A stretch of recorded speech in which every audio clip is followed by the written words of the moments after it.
Some sins come crashing through the door, others just slip in, quiet as dust beneath a locked window. She didn't introduce herself. She didn't need to. I knew the look, the kind that didn't seek mercy, just somewhere to sit. She chose the chair they all do, but she didn't tremble. She didn't cry. She just folded her hands, like someone praying to a God they didn't believe in anymore. I didn't speak. Some people come here not to talk, but to be seen, without being looked at. And she carried silence the way some carry knives. From the way she stared through the room, I knew she had a son. I knew she had hurt him. Not with fists. Worse.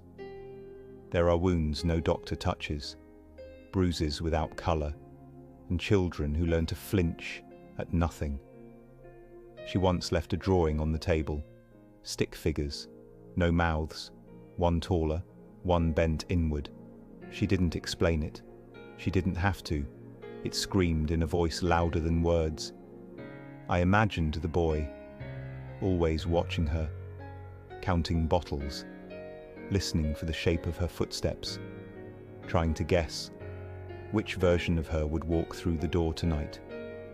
She drank, not to forget, but to make the noise inside her head bearable.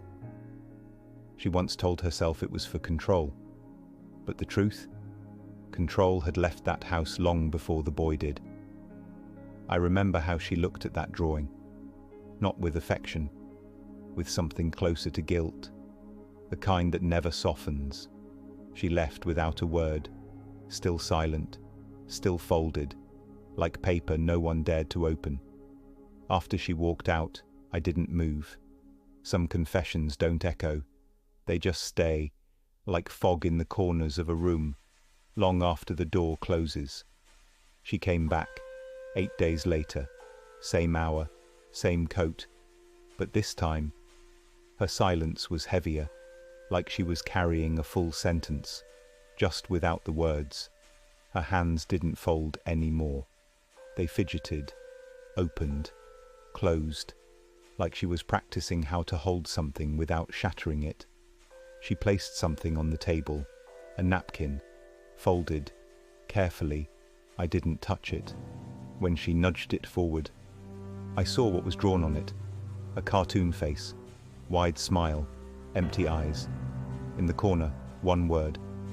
Pretender. I understood. It was his, the boy's. He had named it, drawn it, given it life, because someone in his house had forgotten how. He'd tried to manage the chaos, watered down the bottles, poured some down the drain, never said a word. Not rebellion, just protection. He wanted her to come back, not as someone new, but as someone she used to be. Before silence taught her how to vanish without leaving. She had punished him for it, not with rage, but with cold, with absence, with the kind of stillness that turns a child into a ghost before he even grows up. He had drawn less after that, fewer colours, fewer faces, and eventually, none at all. I imagined his room, quiet, organised by a child desperate for control, trying to build order where love had become unpredictable.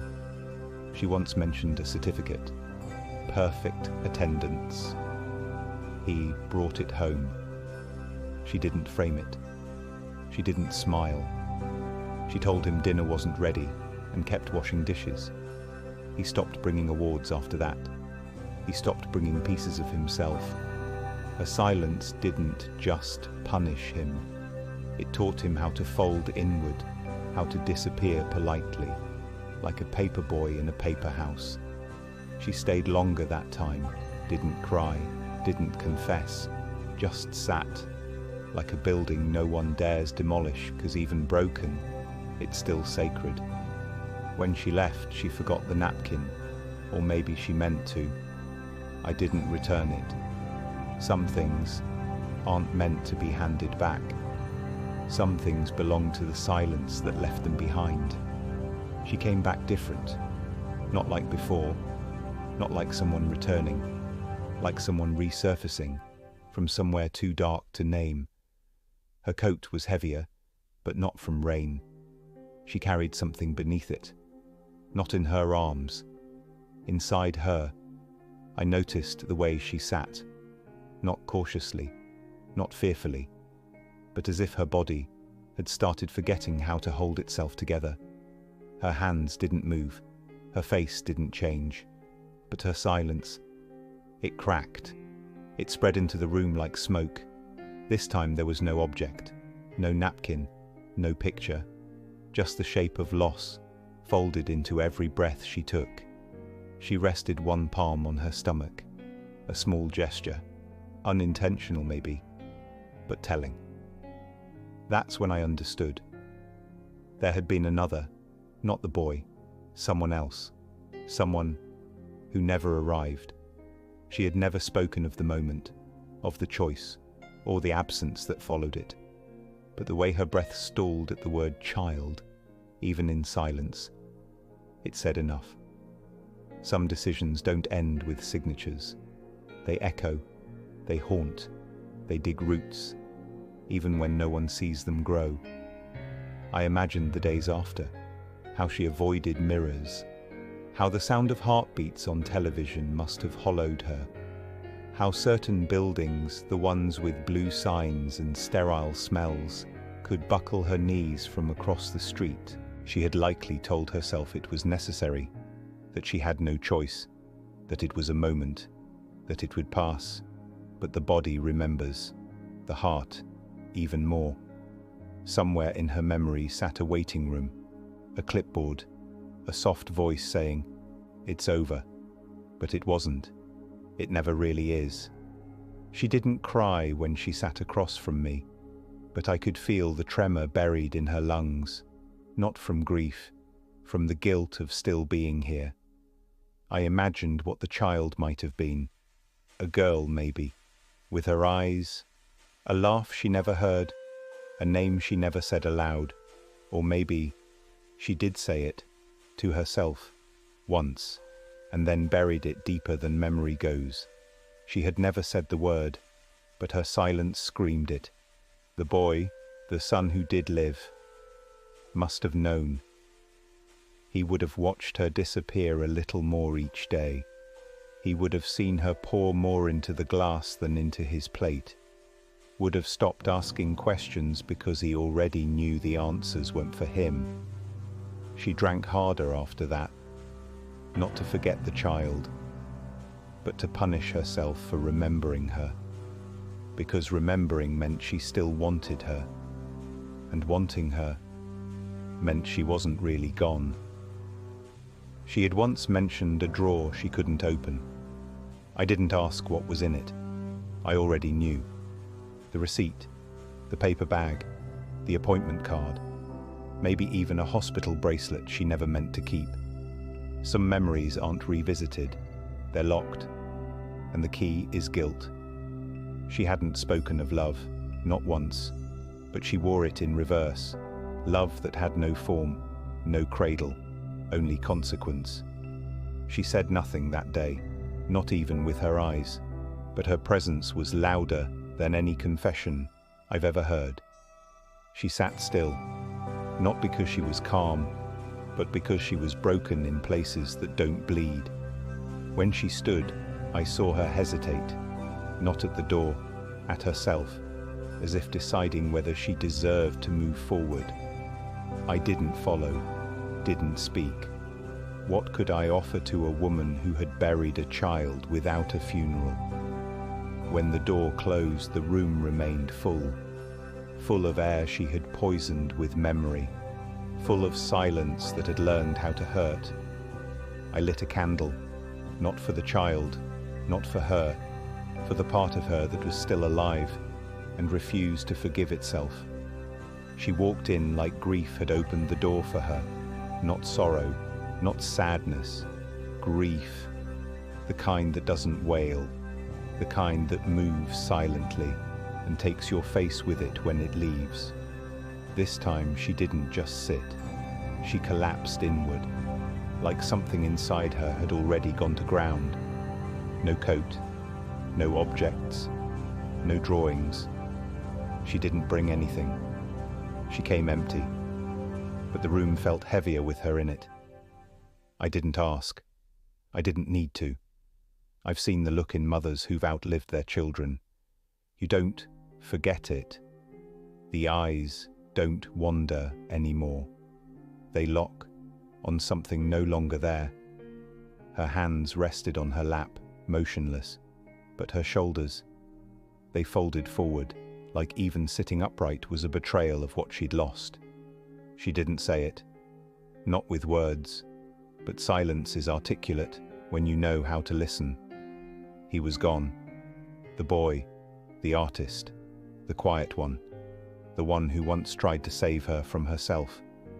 I didn't ask how, where, or when.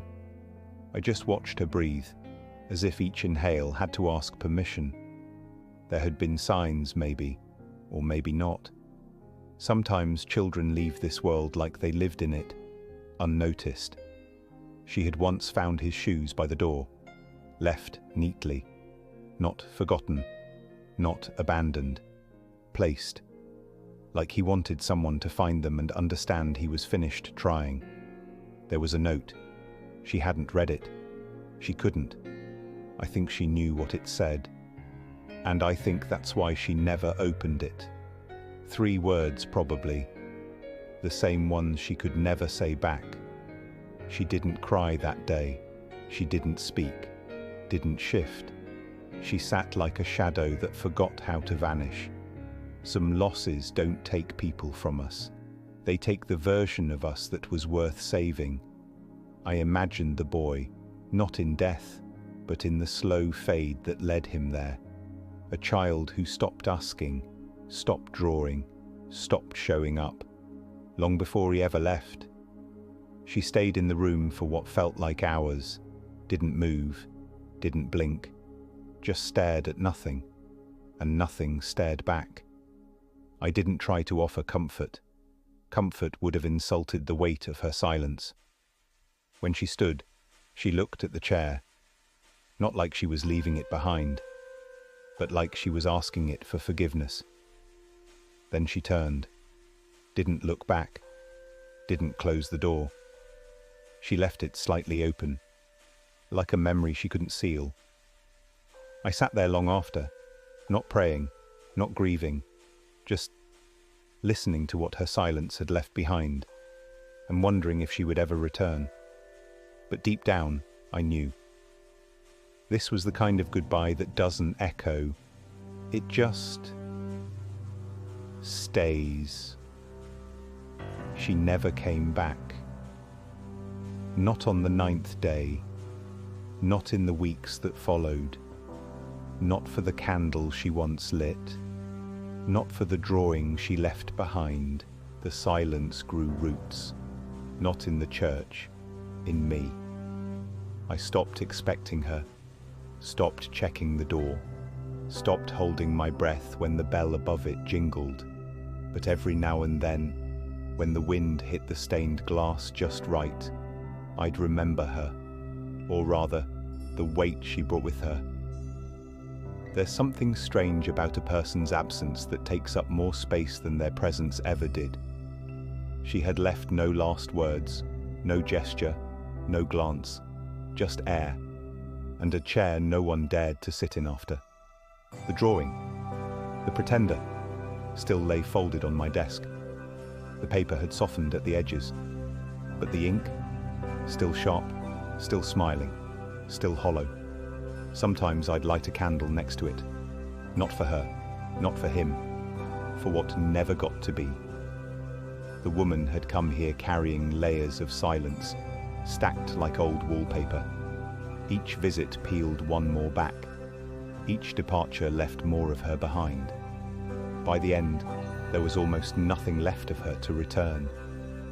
One evening, just after I locked the chapel, I found a slip of paper under the door, folded, quiet. I almost didn't notice it. It wasn't addressed. No name, no date, just 3 words, written in a child's hand. I remember everything. I held it for a long time, and in those moments the air changed, like the memory of someone had entered the room ahead of their ghost. I didn't place it in a drawer, didn't archive it. I laid it beneath the pretender, letting one silence rest upon another. Some things aren't meant to be spoken. They're meant to be carried, witnessed, felt, but never claimed. The woman had not died, as far as I knew, but she was gone, in the only way that mattered. She had buried herself long before the boy ever left. That's the thing about guilt. It doesn't shout. It lingers. It follows. It makes a home in your bones and sets fire to the parts of you that once felt clean. I imagined her still somewhere, waking up, breathing but not living, remembering but not healing, buying groceries, avoiding toys aisles, crossing streets without looking at children's shoes. Maybe she visited his grave. Maybe she didn't. Maybe she didn't need a stone to feel his absence. Maybe it followed her like a second shadow. And maybe she still saw him in her dreams. Not the boy he became, but the boy she never really got to meet, because she was too busy trying to forget herself. I sometimes wondered what would have happened if she had stayed one more day, or come one day earlier. But healing doesn't wait, and neither does damage. The church grew quieter, not emptier, just quieter.